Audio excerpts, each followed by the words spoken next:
Welcome to Shwetharagu YouTube channel. ಎಲ್ಲರೂ ಹೇಗಿದ್ದೀರಾ? ಎಲ್ಲ ಚೆನ್ನಾಗಿದ್ದೀರಾ ಅಂತ ಭಾವಿಸ್ತಾ ನಾನು ಚೆನ್ನಾಗಿದ್ದೀನಿ.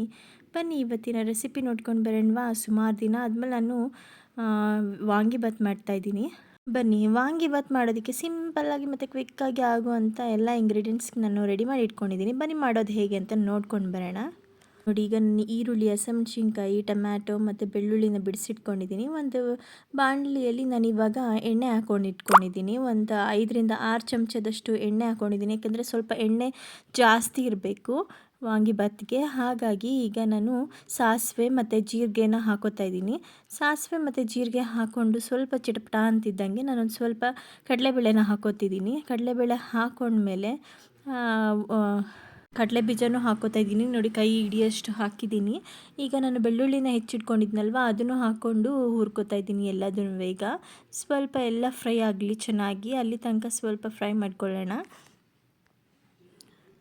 ನೋಡಿ, ಈಗ ಫ್ರೈ ಆಗ್ತಾ ಇದೆ. ಈಗ ಜೊತೆಗೆ ನಾನು ಹಸಿಮೆಣಸಿನ್ಕಾಯಿನ ಹೆಚ್ಚಿಟ್ಕೊಂಡಿದ್ನಲ್ವ, ಅದನ್ನು ಸೇರಿಸ್ಕೊತಾ ಇದ್ದೀನಿ. ಸೇರಿಸ್ಕೊಂಡು ಜೊತೆಗೇ ಹುರ್ಕೋತಾ ಇದ್ದೀನಿ ಅದನ್ನು. ಆಮೇಲೆ ನಾನು ಈರುಳ್ಳಿನ ಮತ್ತು ಕರಿಬೇವಿನ ಸೊಪ್ಪನ್ನ ಹೆಚ್ಚಿ ರೆಡಿ ಮಾಡಿ ಇಟ್ಕೊಂಡಿದ್ನಲ್ವ, ಅದನ್ನು ಹಾಕ್ಕೊಂಡು ಫ್ರೈ ಮಾಡ್ಕೋತಾ ಇದ್ದೀನಿ. ಎಲ್ಲ ಸ್ವಲ್ಪ ಚೆನ್ನಾಗಿ ಗೋಲ್ಡನ್ ಕಲರ್ ಬರೋ ತನಕ ಫ್ರೈ ಮಾಡ್ಕೊಳ್ಳೋಣ.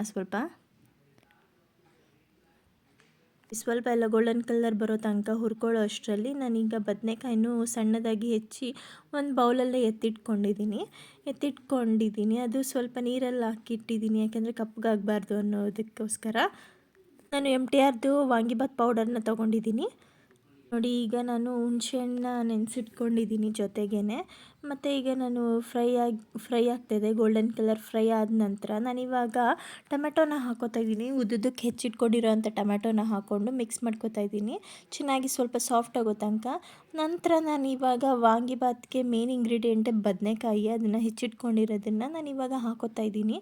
ಹಾಕ್ಕೊಂಡ ನಂತರ ನಾನಿವಾಗ MTR ವಾಂಗಿಬಾತ್ ಪೌಡರ್ ತೋರಿಸಿದ್ನಲ್ವ, ಅದನ್ನು ಹಾಕೋತಾ ಇದ್ದೀನಿ. ಒಂದು 3 ಪ್ಯಾಕೆಟಷ್ಟು ಹಾಕ್ಕೋತಾ ಇದ್ದೀನಿ. ಹಾಕ್ಕೊಂಡು ಈಗ ಅದಕ್ಕೆ ನಮಗೆ ರುಚಿಗೆ ತಕ್ಕಷ್ಟು ಉಪ್ಪನ್ನ ನಾನು ಹಾಕೋತಾ ಇದ್ದೀನಿ. ಉಪ್ಪು ನಾನು ಕಲ್ಲುಪ್ಪು ಸೇರಿಸ್ಕೋತಾ ಇದ್ದೀನಿ. ರುಚಿಗೆ ತಕ್ಕಷ್ಟು ನಿಮ್ಗೆ ಯಾವ ಉಪ್ಪು ನಿಮ್ಗೆ ಅನುಕೂಲ ಅನಿಸುತ್ತೋ ಅದನ್ನು ಹಾಕ್ಕೋಬೋದು, ರುಚಿಗೆ ತಕ್ಕಷ್ಟು. ಹಾಕ್ಕೊಂಡು ಜೊತೆಗೆ ನಾನೀಗ ಅರ್ಶಿನದ ಪುಡಿ ಹಾಕೋತಾ ಇದ್ದೀನಿ. ಅರ್ಶಿನದ ಪುಡಿ ಒಂದು 1/4 ಚಮಚದಷ್ಟು ಅರ್ಶಿನದ ಪುಡಿ, ಜೊತೆಗೆ 1.5 ಸ್ಪೂನಷ್ಟು ನಾನು ಖಾರದ ಪುಡಿ ಹಾಕೋತಾ ಇದ್ದೀನಿ. ಖಾರದ ಪುಡಿ ಎಲ್ಲ ಹಾಕ್ಕೊಂಡ ನಂತರ ನಾನೀಗ ಒಂದು ಸ್ವಲ್ಪ ಹಿಂಗೆ ಹಾಕೋತಾ ಇದ್ದೀನಿ. ಒಂದು 1/4 ಚಮಚದಷ್ಟು ಹಿಂಗೆ ಹಾಕ್ಕೊಂಡು ಫ್ಲೇವರ್ಗೋಸ್ಕರ. ಇವಾಗ ನಾನು ಎಲ್ಲದನ್ನು ಮಿಕ್ಸ್ ಮಾಡ್ಕೋತಾ ಇದ್ದೀನಿ. ಇವಾಗ ಕಂಪ್ಲೀಟಾಗಿ ಮಿಕ್ಸ್ ಆಗಬೇಕು. ನೋಡಿ, ಎಲ್ಲ ಕಂಪ್ಲೀಟಾಗಿ ಮಿಕ್ಸ್ ಮಾಡಿಬಿಟ್ಟು ಅದನ್ನು ಬದನೆಕಾಯಿ ಎಲ್ಲ ಬೇಯಕ್ಕೆ ಬಿಡಬೇಕು. ಅದರಲ್ಲಿ ಒಂದು ಸ್ವಲ್ಪ ಬದನೆಕಾಯಿ ಎಲ್ಲ ಸಾಫ್ಟ್ ಆಗುತ್ತೆ, ಅಲ್ಲಿ ತನಕ ಬಿಡೋಣ. ನೋಡಿ, ಸಾಫ್ಟ್ ಆಗ್ತಾ ಇದೆ ಬದನೆಕಾಯಿ ಮತ್ತು ಎಣ್ಣೆ ಎಲ್ಲ ಬಿಟ್ಟಿದೆ. ನಾನು ಹುಣಸೆಹಣ್ಣು ಹಾಕಿರೋ ಕ್ಲಿಪ್ಪಿಂಗ್ ಮಿಸ್ ಆಗಿಬಿಟ್ಟಿದೆ. ಹಾಗಾಗಿ ನೋಡಿ, ಚೆನ್ನಾಗಿ ಬೆಂದಿದೆ. ಈಗ ಇನ್ನೊಂದು ಸ್ವಲ್ಪ ಬೇಕಂದರೆ ಒಂಚೂರು ನೀರು ಆ್ಯಡ್ ಮಾಡಿಕೊಂಡು ಇನ್ನೊಂದು ಸ್ವಲ್ಪ ಹೊತ್ತು ಬೇಯಕ್ಕೆ ಬಿಟ್ಟರೆ ನೋಡಿ, ಇವಾಗ ಕಂಪ್ಲೀಟಾಗಿ ಆಗಿದೆ. ಎಷ್ಟು ಚೆನ್ನಾಗಿ ಎಣ್ಣೆ ಎಲ್ಲ ಬಿಟ್ಟಿದೆ. ಈಗ ಕಂಪ್ಲೀಟಾಗಿ ಆಗಿದೆ ಅಂತೇಳ್ಬಿಟ್ಟು ಈಗ ನಾನು ಗ್ಯಾಸ್ ಫ್ಲೇಮ್ನ ಆಫ್ ಮಾಡ್ಕೋತಾ ಇದ್ದೀನಿ. ನೋಡಿ, ಎಲ್ಲ ಕಂಪ್ಲೀಟಾಗಿ ಮಿಕ್ಸ್ ಮಾಡಿಕೊಂಡು ಗ್ಯಾಸ್ ಫ್ಲೇಮ್ನ ಆಫ್ ಮಾಡ್ಕೋತಾ ಇದ್ದೀನಿ. ಈಗ ನಾನು ರೈಸ್ ಕುಕ್ಕರಲ್ಲಿ ರೈಸ್ ಮಾಡೋಕ್ಕಿಟ್ಟಿದ್ದೆ. ಈಗ ಕಂಪ್ಲೀಟಾಗಿ ಆಗಿರೋದನ್ನ ಒಂದು ಬೌಲಲ್ಲಿ ತಕ್ಕೋತಾ ಇದ್ದೀನಿ. ತೆಕ್ಕೊಂಡು ರೆಡಿ ಮಾಡಿಕೊಂಡು ಈಗ ನಾನು ಮಾಡಿಟ್ಟಿರೋ ವಾಂಗಿಬಾತ್ನ ಮಸಾಲನ ನಾನು ಇವಾಗ ಹಾಕ್ಕೊಂಡು ಮಿಕ್ಸ್ ಮಾಡ್ಕೋತಾ ಇದ್ದೀನಿ. ಹಾಕ್ಕೊಂಡು ಸ್ವಲ್ಪನೇ ಎಲ್ಲ ಕಂಪ್ಲೀಟಾಗಿ ಮಿಕ್ಸ್ ಆಗಬೇಕಲ್ವ, ಹಾಗಾಗಿ ಎಲ್ಲ ಮಿಕ್ಸ್ ಮಾಡ್ಕೋತಾ ಇದ್ದೀನಿ.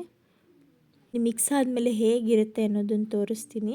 ತುಂಬ ಚೆನ್ನಾಗಿರುತ್ತೆ. ಒಂದು ಸತಿ ಈ ಥರ ಟ್ರೈ ಮಾಡಿ ವಾಂಗಿಬಾತ್ ಮಾಡೋದು ಹೇಗೆ ಅಂತ. ತುಂಬ ಚೆನ್ನಾಗಿರುತ್ತೆ ಮತ್ತು ಸಿಂಪಲ್ಲಾಗಿರುತ್ತೆ. ಜಾಸ್ತಿ ಇಂಗ್ರೀಡಿಯೆಂಟ್ ಏನು ಬೇಡ. ಹಾಫ್ ಆನ್ ಅವರಲ್ಲೆಲ್ಲ ಆಗೋಗ್ಬಿಡುತ್ತೆ ವಾಂಗಿಬಾತ್ ಮಾಡೋದು. ತುಂಬ ಚೆನ್ನಾಗಿರುತ್ತೆ. ಒಬ್ಬೊಬ್ಬರು ಒಂದೊಂದು ಸ್ಟೈಲಲ್ಲಿ ಮಾಡ್ತಾರೆ. ನಾವು ಈ ಥರ ಸ್ಟೈಲಲ್ಲಿ ಮಾಡಿದ್ದೀವಿ. ನಿಮಗೇನಾದರೂ ಇಷ್ಟ ಆದರೆ ಲೈಕ್, ಶೇರ್, ಸಬ್ಸ್ಕ್ರೈಬ್ ಮಾಡಿ, ಕಮೆಂಟ್ ಮಾಡಿ. Thank you for watching.